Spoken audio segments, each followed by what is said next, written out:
So we got two more rooms to talk about going into the 2024 season. Linebackers and the DB room. I'm going to put the corners and safeties together. I'll explain in that video later.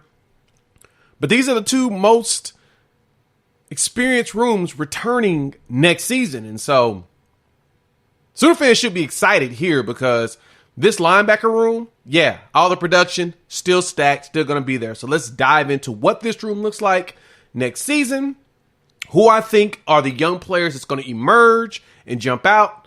And, prepare ourselves for spring ball. Before we do that, welcome to Unfair Sports. I'm your host, Jay. Thank y'all for pulling up to the channel. Y'all know what it is. If you like this series, hit that like button. If you're new to the channel, subscribe as well as share. Why? Because sharing is caring. And this series is presented by our partners over at Aura, where they're there to protect you and your information off the dark web and keep you informed at who is trying to take hold of your personal info. Let's hear from them, and let's jump into this linebacker room. Let's talk about all of your personal information all over the interwebs. Y'all know about that, right? Have you been getting a ton of spam calls and text messages as of late and trying to figure out why? I know I have. Well, most likely these data brokers out there have sold your information to scammers and spammers and anybody that would see value in your information. Yeah, it kind of makes you feel a little bit uneasy. I know when I did a search of my information, I saw my address, email, all kinds of stuff that had me a little nervous. Not gonna lie. That's why I've been leveraging Aura, our partner and sponsor for this video. Aura can identify data brokers exposing your information on the internet and submit opt-out requests on your behalf. Brokers are legally required to remove your information if you ask them to, but it's so difficult to get your information off of the internet. They do that by design, though. Aura also does so much more to protect you and your family. It's really easy to set up, and you don't have to download several different apps to get things like parental controls, antivirus, VPN, password management, identity theft insurance, and more. You get everything at one affordable price. Let Aura do all the heavy lifting of protecting you in this big world of the internet like I have. I've been leveraging it for the last few months, and man, the alerts I get on how it's been opting me out of stuff has made me breathe a sigh of relief. You should check it out as well. That way you can focus on what's more important, like college football, recruiting, anything else but your information on the internet. Check out my site, www.aura.com/unfairsports. You can check out the link in the description below or the QR code here on the screen. Let them know that I sent you. Now, Coach Venables has done a big thing with this room, right? You're coming in here with all the experience. You're bringing back basically your quarterback, Danny Stutzman, on the defensive side, who's returning over 100 tackles for the season, and that is a huge endeavor. I'm still trying to figure out how this man did not end up on the Buckets Award finalist list, but I digress. You recognize how much different the defense played when he did not play in the games. Remember, whenever he got hurt, it's when Oklahoma lost those two games. That was probably for Oklahoma because Stutzman ran things, right? It took him a year to really get acclimated to the defense, and after he got acclimated, you saw a difference out of him. And I kind of expect that same jump from Jaren Kanak because he plays similar to Stutzman, but he's so much faster, right? And so the room is stacked. You've got Stutzman. You still got Kip Lewis, who was second in tackles on the season at 66, followed by Jaren Kanak. Still got your Cheetahs out there with Sam McCullough, as well as Justin Harrington, in which I'll talk about them here in the linebacker room as well as in the safety room because they're playing Cheetah. They're kind of in both situations, right? But they're giants. It's the big thing. 6'4", 6'5" dudes that can play linebacker blitz as well as play in coverage. Whew.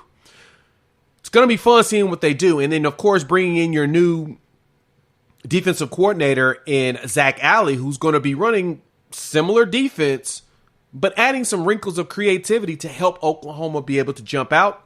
Man, I am excited about what is here that can unfold. And so the Kobe McKenzie's still out there. You got the young guys in Lewis Carter and Samuel Mosigo. You bring in those young players on top of the veteran presence. Man, next season, I expect a deep rotation of linebackers because this is kind of the thing that happened with Oklahoma. That 6-7 season was not a fluke. It really was because all of these defensive players was trying to figure out an entire defense. I mean, you had the entire team learning everything new. And next season, when you had more than 50% of the players on the roster knowing the offense and defense, and they're just teaching the young pups, actually probably about closer to 70, you saw a 10-3 season, and now you've got 95% of the team that knows everything that's going to be ran here, and all you're doing is teaching all the young players? Dumb. And so you add in like James Nesta and Michael Boganowski, who will be between safety and he'll probably be playing cheetah, so between safety and linebacker, and James Nesta, the baseball player / football player. This room has stacked up very well to what Brent Venables wants to do. He has a lot of versatility. Like I mentioned, with your Stutzman, with your Canick, with your Kip. I'm thinking that your mics are probably going to be your Stutzmans and your Kip Lewis. Or maybe Canick and Kip. I think Canick may be at that point where he's ready. But you're running Kip and Canick together. At the mic, the Will, or middle linebacker, your weak side linebacker, or will probably be your Stutzmans and your Kobe McKenzie's, with a lot of Lewis Carter sneaking his way in there. I'm hearing that he is really disrupting. And so if you go with a 3 linebacker front, you're going to probably run Stutzman, Canick, and Kip. And then you would mix in a little bit of Kobe in there and some Lewis Carter. Get Samuel Mosigo out there more so at that cheetah role, but it just depends on like the size, right? The team is really, really, I mean, it's pretty stacked at linebacker. That's the one position I have no concerns about, because bringing back the veteran presence of a Danny Stutzman changed the entire landscape of the room. Like, I love Kip Lewis. Last year, he shut me up because I said my biggest concern was him with size. And then you start seeing him doing, cutting through that Texas defense and getting tackles for loss.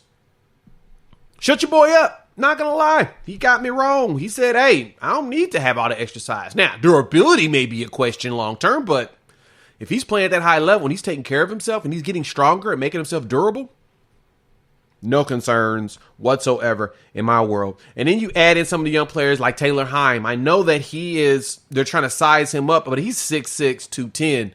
You throw him at cheetah. He's got a long wingspan and he's fast. The local Oklahoma kid.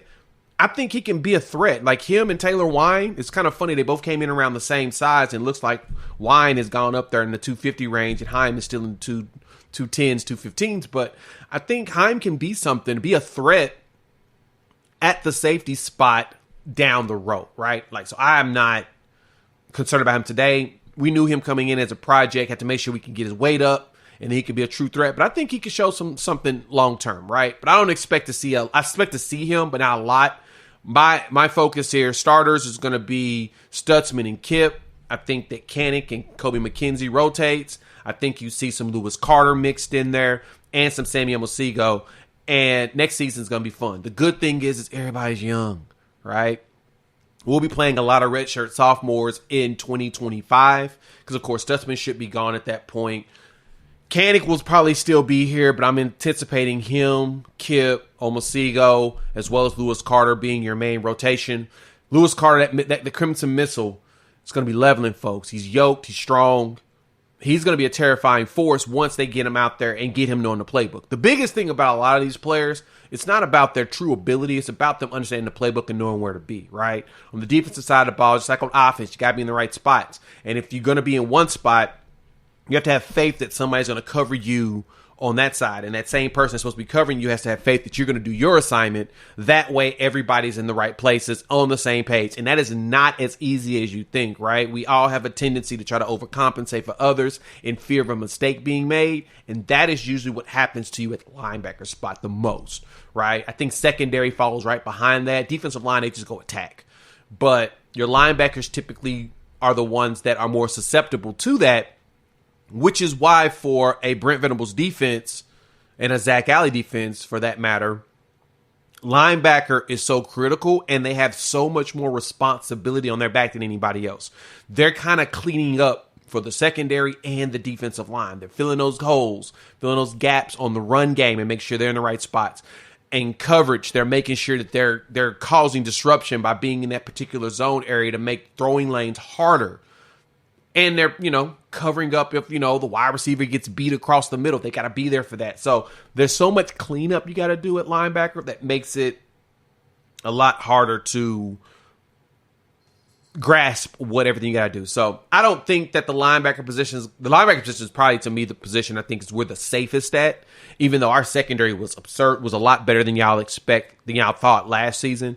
That's going to get even better. But having these veterans going in just for year one of the SEC is really good in teaching the young players and getting them up to speed.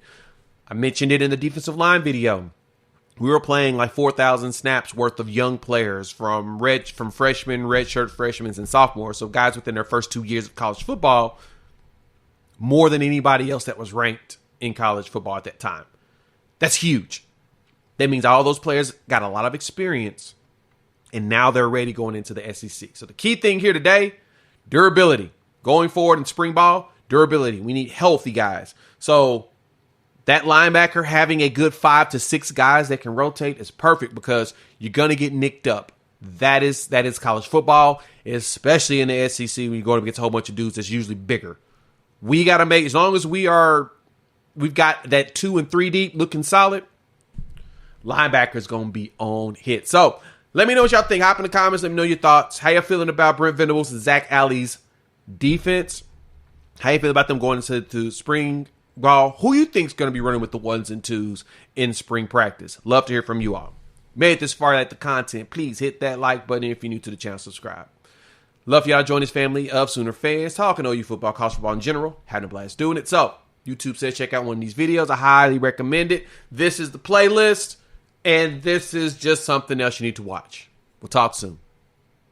Peace.